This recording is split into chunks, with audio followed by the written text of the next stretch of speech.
Fala galera, beleza? Sejam todos muito bem-vindos a mais um vídeo do quadro Biografia de Cientistas. Tá na vez da nossa matéria de Química, né? E o químico escolhido para hoje foi o químico Dmitri Mendeleev. Ele é conhecido por ter sido o pai da tabela periódica, foi ele que sistematizou a maioria dos elementos da tabela periódica e foi ele que criou o modelo que a gente usa atualmente. O vídeo de hoje foi sugerido por um inscrito aqui do canal, que é o Pedro Maia, e também teve uma pessoa que me ajudou para a construção desse vídeo, que foi a minha amiga Fernanda Cavalcante. Então, se você quer descobrir um pouco mais sobre essa pesquisa que eu fiz sobre a vida e as contribuições do químico Dmitri Mendeleev, fica comigo até o final desse vídeo que você vai aprender tudo sobre ele e tudo sobre a vida dele. Então, sem mais enrolações, bora pro vídeo. Bom, então vamos lá. Sempre naquele esquema, né? Quem ele foi, um pouco da sua vida, quais foram suas contribuições e, claro, algumas curiosidades, né? Primeiro de tudo, quem ele foi? Ele foi um químico e também é considerado em parte um físico russo que foi o pai da tabela periódica. Foi ele que criou o modelo que a gente usa hoje em dia. Ele é considerado em parte um físico porque ele também teve algumas contribuições assim na estrutura do átomo, então ele é considerado em parte um físico. Agora, já falando sobre a vida dele, ele nasceu na cidade de Tobolsk, na Sibéria. Sibéria que é um distrito, um município localizado na Rússia. E ao contrário das outras biografias, que quando eu vou falar da vida do cientista, eu vou citando por tópico onde ele nasceu, onde ele estudou, essa daqui eu vou meio que fazer uma história corrida, sabe? Porque a história dele é bem emocionante, é uma história de superação e tudo mais. Então eu vou contar meio que numa ordem cronológica, assim, sem ser dividido por tópicos. Vamos lá, imagina que você nasce na Sibéria, um lugar que faz muito frio mesmo, um dos lugares mais frios do mundo. E você é o caçula de uma família de 17 filhos. Você é o caçula de uma família de 17 filhos. Dá para imaginar que, por ele ter nascido na Sibéria, que é um lugar com condições extremas, e pela família dele ter 17 filhos, né?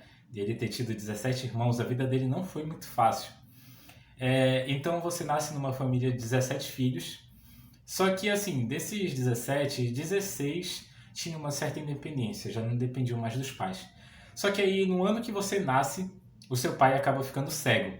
E a pensão que o seu pai recebe não dá para bancar você, a sua irmã, a sua roupa, seus estudos e tudo mais. Nem a comida dá direito. Então, a sua mãe, como uma forma de tentar garantir uma renda extra, ela reabre uma fábrica antiga do seu avô.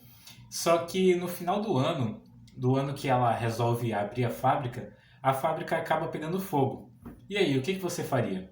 Você reconstruiria a fábrica ou faria o que a mãe do Dmitri fez? A mãe do Dmitri resolveu investir absolutamente todo o dinheiro que eles ganhavam na educação do filho. Mas por que ela resolveu fazer isso? Porque desde pequeno, quando ele ainda estava na escola, assim, eles notaram que o garoto ele tinha uma certa avidez por ciência. Ele era muito bom e também era muito curioso. Então, eles acabaram por investir assim na carreira do Dmitri Mendeleev. Então, assim, eles se mudaram para Moscou para tentar matricular eles na Universidade de Moscou. Só que naquela época, era a época do Império Russo, e o Império Russo, como sempre, estava passando por muitas dificuldades, assim, muitas revoltas, muitos conflitos políticos. E acabou que eles só estavam aceitando pessoas nascidas em Moscou. Só que como ele nasceu na Sibéria, ele não pôde se matricular. Então ela se mudou, a mãe dele se mudou para São Petersburgo, que fica na Rússia também, para tentar matricular ele na universidade de lá. Só que sem chance, sem êxito. Também não aceitaram, só que tem um porém, um fato de sorte. Ele não foi aceito na Universidade de São Petersburgo, mas a mãe dele descobriu que o diretor do Instituto Pedagógico Central, que era uma principal escola formadora de professores lá da Rússia, era amigo do seu marido. A essa altura, quando o Dmitri tinha 13 anos, o marido dela já tinha falecido. Então, Era só o Dmitri, a irmã dele e a mãe dele. Então, como ela conhecia o diretor, ele acabou conseguindo uma vaga lá. E assim, o Dmitri, ele sempre foi inteligente e muito esforçado. Isso porque, isso porque em 1859 ele conseguiu uma verba do governo para estudar fora, para estudar pela Europa. Isso devido aos esforços dele, porque ele era muito inteligente. Então, primeiro ele foi a Paris para pegar algumas aulas com um físico da época, que era o Henri Victor Regnault. Ele era um dos maiores experimentalistas da época. E depois ele foi para a Alemanha, também para aprender um pouco mais sobre química.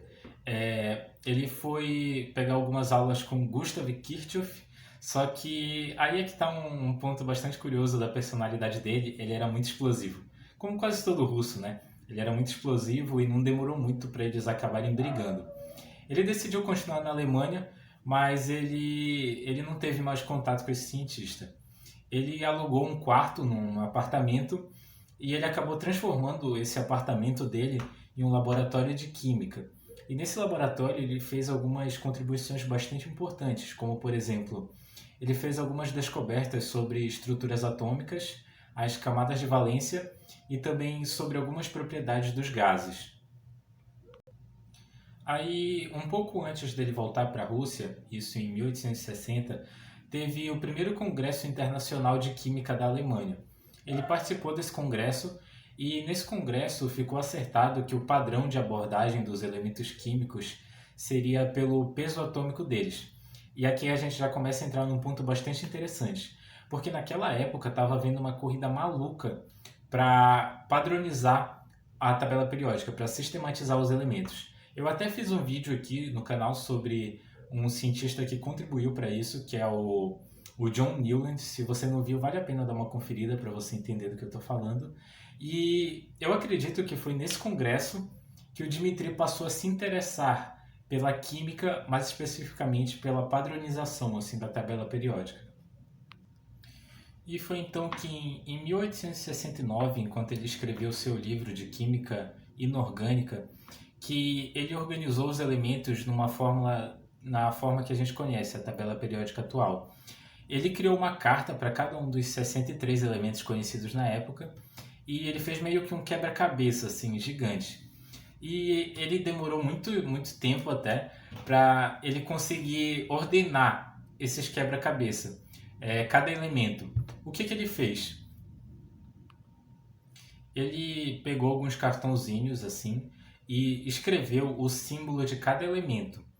Daí, depois dele ter escrevido, ele anotou nesse papel a massa atômica desse elemento e também as suas propriedades. Depois de fazer isso, ele agrupou todos os elementos que ele conhecia no formato que a gente conhece hoje, de família e de grupo. Ou seja, ele alinhou tanto horizontalmente como verticalmente. E assim a gente tem a tabela periódica que a gente conhece hoje. Mas qual que é a vantagem dessa tabela periódica para as antigas? A principal vantagem está na quantidade de informação que tinha na tabela do Mendeleev.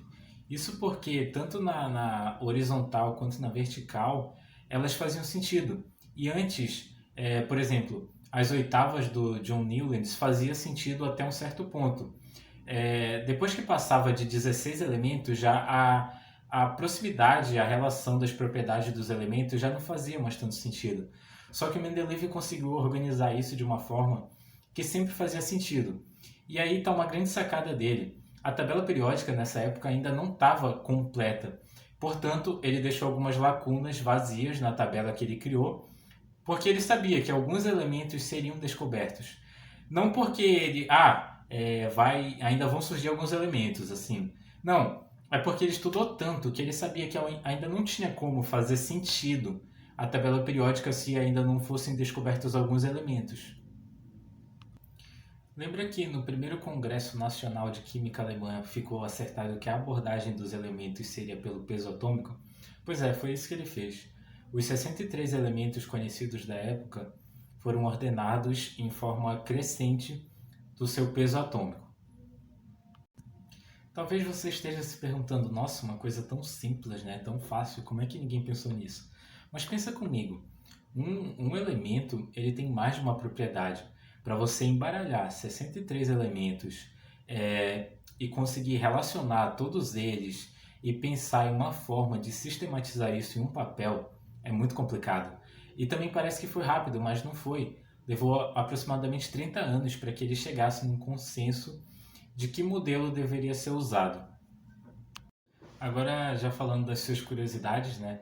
Ele teve ao todo 6 filhos. Ele se casou pela primeira vez em 1862 com uma mulher russa, que eu não vou saber falar o nome, mas eu vou deixar aqui em algum lugar da tela o nome dela. É muito complicado, não consigo falar russo. Na verdade, ele teve 3 filhos com essa mulher, só que um deles veio a falecer. E ele passou por um período assim conturbado com essa mulher, e eles acabaram rompendo em 1871. Aí depois ele se casou com uma outra mulher, essa eu já consigo pronunciar o nome, que é Anna Ivanovna Popova. E com essa mulher eles tiveram 4 filhos, ou seja, 6 filhos no total.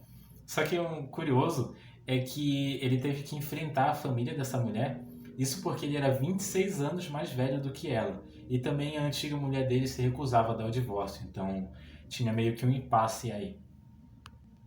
Outra curiosidade é que o Mendeleev ele viajou por toda a Europa, assim, tanto que em 1902 ele foi até a França, né? Ele foi até Paris e ele conheceu ninguém mais, ninguém menos que o casal, né? O Pierre e a Marie Curie.